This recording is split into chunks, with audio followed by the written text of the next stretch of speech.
In exactly a month, I am 47. Actually, no, you're watching this tomorrow, aren't you? In just under a month, I'm 47 years of age. Yet at this ripe old age, I know you're probably thinking 25, 26. You're probably thinking that when you watch these things. But no, 47, right? 47 years of age. I've got a spot on my nose. Acne at 47. Not some spotty, lippy teenager. I'm a spotty, lippy, old geezer. Can't believe it. Anyway, that's not the only thing that's wrong with me, by the way. So I went and had a COVID test today. That'd be the 5th. Yeah, big old cotton bud up my Uta. The spot didn't deter them. I was hoping it'd put them off or something. Up the Uta. And I'm not sure. It was a little bit. It made me retch because they do the back of your throat, both sides. And I was doing that a bit. I'm not sure if it was the same one. They did both sides of the throat, then up the Uta. I'm not sure if they used the same cotton bud or not. I wasn't paying attention. I was too busy being a baby, really. So, okay, I said to my missus, I'm going to go down and do the video. She said, are you going to go and do the video looking like that? I said, what? She said, you've got a massive spot on your nose. I said, no. Got a massive spot on my nose.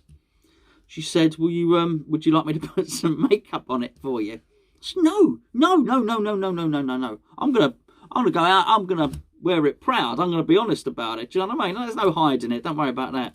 I would rather be honest about the acne than wear makeup. Completely contradictory. I'm happy to wear a blonde wig, you understand, but not the makeup. Anyway, so we've got some transfers to discuss today, or in and out. Sort of, I think. Anyway, which is really, really interesting. But I didn't know what was going to happen because the COVID thing, since we last spoke, the new lockdown, the new rules, and I think the first thing that I noticed was the guy on Sky Sports News got it wrong. He turned around and he said, elite sport is off, is closed. I thought, oh no, this is really bad. You know what I mean? It's bad anyway. Well, don't take away the football as well. But anyway, it's on.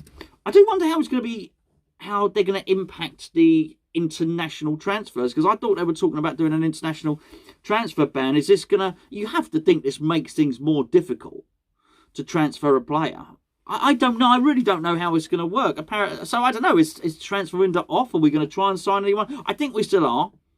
But maybe there'll just be more domestic deals. That's all right, because we've got the old red model. Not red model. That's from the Matrix, isn't it? The Red Bull model from the Championship and all that. You know, the sort of Red Bull model that's not the Red Bull model where we go and take players from the Championship. Anyway, there are a few names linked with us. So many that I've written it in my book, which is called The Book of Truth. Because this book only speaks the truth. Because I write in it. It's a bit like when somebody sends you a text message and they write in capital letters, fact.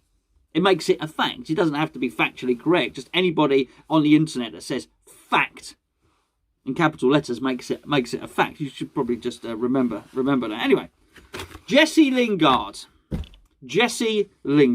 What do we think about Jesse Lingard? Well, I think I could find it believable.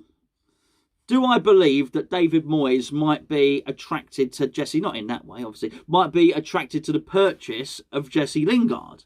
Yes. Yes, I do. Yeah, I can believe that. But I don't think it's where we should be going. And let's be fair, we have a load of players that can play in Jesse Lingard's position. And normally when we're linked with players from bigger clubs, I will often say something like, West Ham are not a good enough club to turn their nose up at. Sorry, nose again, it's a sore subject, literally. So we can't turn our nose up at some of these players, but I think we can with Jesse Lingard. It's not like us turning our nose up Anthony Martial. He might not be the best player in Manchester United's first team, but he waltzes into our team, doesn't he? Let's be fair.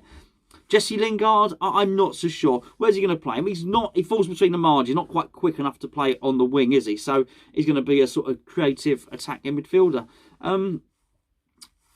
Well, I think we've got some of those, haven't we? And I'm not entirely sure.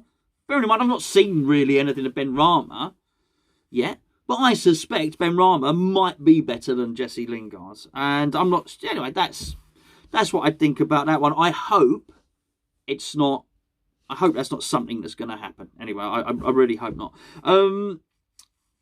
Eriksen. Christian Eriksen. This keeps on cropping up. Why does this crop up? I don't understand it.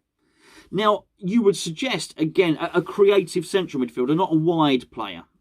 But unlike Jesse Lingard, Christian Eriksen is definitely good enough to get into our first team. But where would he play?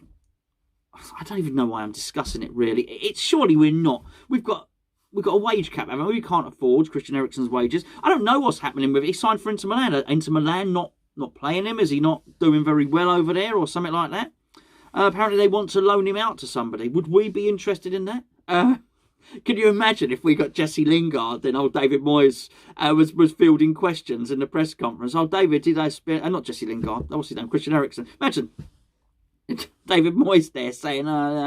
he needs time to acclimatise. But Moyes, it's been 4 games now. He's not got into the West Ham team. Oh, well, we're going to ease him in. We're training him. He's got to learn to play the system. Don't run, don't play. He's not closing down well enough. I can't see it. I don't mind, by the way. I quite like the rumours. I do enjoy the transfer rumours because I get quite excited about us signing players. I wouldn't be excited about us signing Jesse Lingard.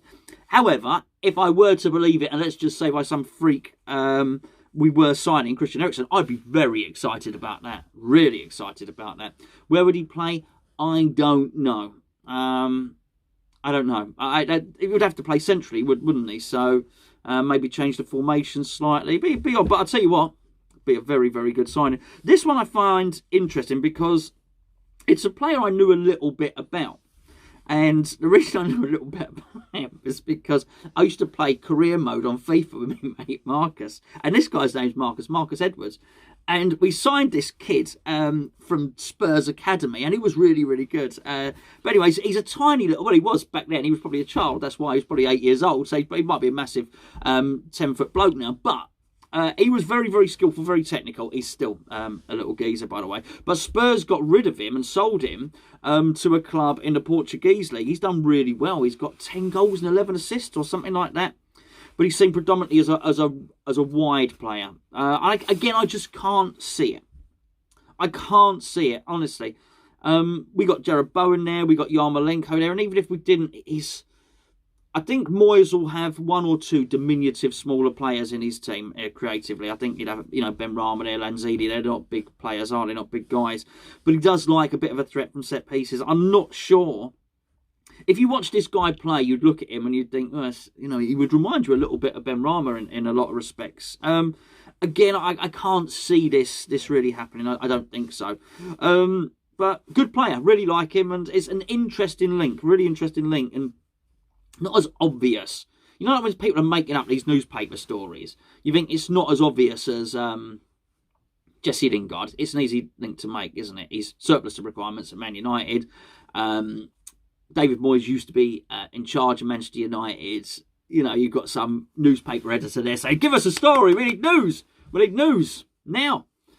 And, what about Jesse Lingard? It's easy. It's easy. It's Fellaini coming back off, having his contract terminated in China and coming to West Ham. It's easy. Another easy one is Marko Arnautovic, but it keeps on doing the rounds, and I've realised I've not really had my say on it as yet. Or maybe I haven't. I've just forgotten. I don't know. I did a little video of a Claret and Hugh on it, but I don't think I've spoken about it on this channel. But odd, really, odd link. He left us citing new pastures, new glories. He'd always grown up. His agent and his brother's name's Daniel. Remember, that's Daniel Arnautovic. Always wanted to win trophies, and so he went to China because, of course, when he was a lad growing up, he always wanted to win the cup, win the Chinese Cup with Shanghai. But it's not just that. He left for money. Why would that have changed? What, does he suddenly not need money now? We're not going to pay him the 280 grand a week that he's on in China. So why would he want to come back? Is he now saying, oh, actually, I've realised the errors of my ways? Now it's all about the football. The love, cut me open, I bleed pie and mash. It's all about the West Ham. I'm not so sure.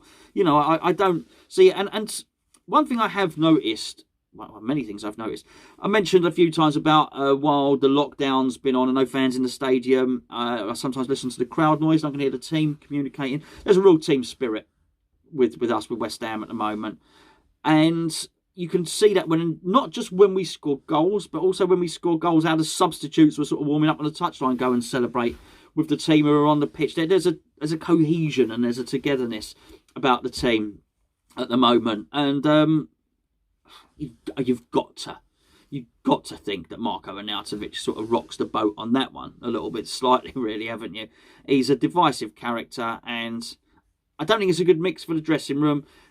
Let's be fair as well. As somebody pointed, I did discuss it, didn't I? Actually, I remember discussing it on one of the live chats one day when I did the live with Gonzo. But somebody pointed out in the chat there, might have been Robert Bryan, I can't remember, but somebody pointed out in the chat that actually it would take him a month to get fit anyway. It's 32-year-old, not fit.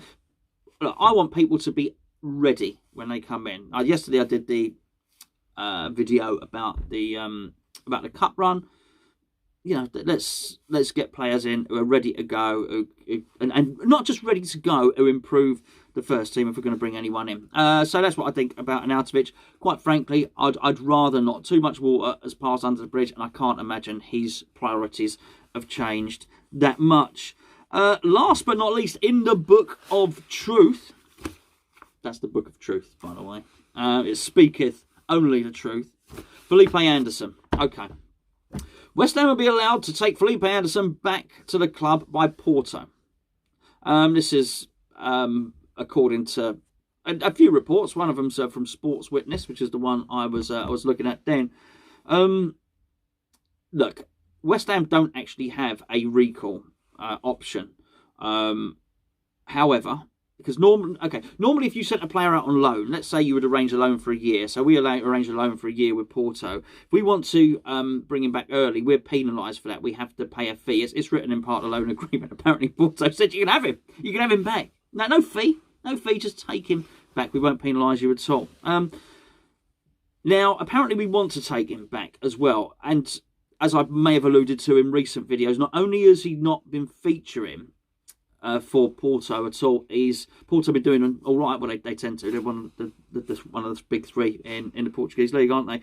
Not only is he not featured, he's not been on the bench. Remember, Tony Martinez, formerly of West Ham, and possibly Valencia, has been on the bench. So he's not even. It's completely failed. It's been a complete flop. I don't think he endeared himself to the owner, to the president of Porto. I think I don't know exactly the dynamic, but I think some way his sister got involved and his agent, or his sister became part of his agent, or something like that. And I think some noses. It's a sore subject. Some noses were rubbed up the wrong way, which is clearly my problem. And I think he's made it. I don't think the head coach likes him. I don't think the president, El Presidente, doesn't like him either. So they want rid. Why would we take him back? I can only assume the only reason we'd take him back, because let's be fair, we have options. When I say waiting in the wings, literally waiting to play on the wings at West Ham. I mentioned earlier on the video that the team ethic, the cohesion, the team spirit. You don't feel that he's part of that. He's not in the.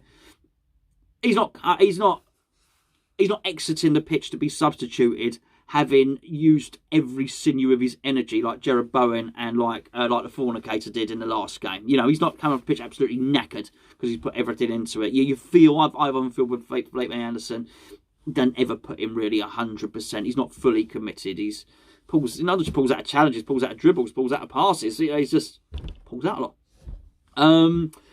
Why would we bring him back? Well, because the loan's not working. So apparently we may well want to get him out and get him on loan somewhere else, because as it stands at the moment, apparently we want to flog him in the summer. Well, him not playing is doing nobody any good. His value is depreciating. His value is plummeting, as I've mentioned in the video last week. So this is bad news for him.